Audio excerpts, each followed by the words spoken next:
جابر رضی اللہ عنہ نے بیان کیا کہ جب عبداللہ بن عمرو بن حرام رضی اللہ عنہ میرے باپ شہید ہو گئے تو ان کے ذمے لوگوں کا کچھ قرض باقی تھا، اس لیے میں نے نبی کریم صلی اللہ علیہ وسلم کے ذریعے کوشش کی کہ قرض خواہ کچھ اپنے قرضوں میں معافی کر دیں۔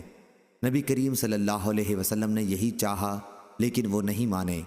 آپ صلی اللہ علیہ وسلم نے مجھ سے فرمایا کہ جاؤ اپنی تمام کھجور کی قسموں کو الگ الگ کر لو، اجوا ایک خاص قسم کی کھجور کو الگ رکھ اور اس زید کھجور کی ایک قسم کو الگ کر۔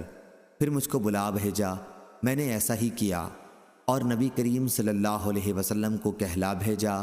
آپ صلی اللہ علیہ وسلم تشریف لائے اور کھجوروں کے ڈھیر پر یا بیچ میں بیٹھ گئے اور فرمایا اب ان قرض خواہوں کو ناپ کر دو۔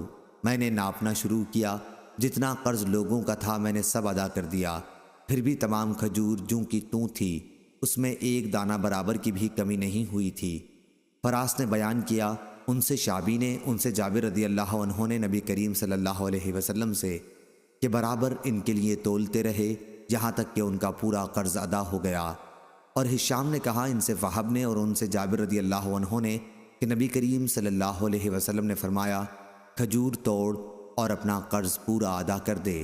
صحیح بخاری حدیث نمبر 2127۔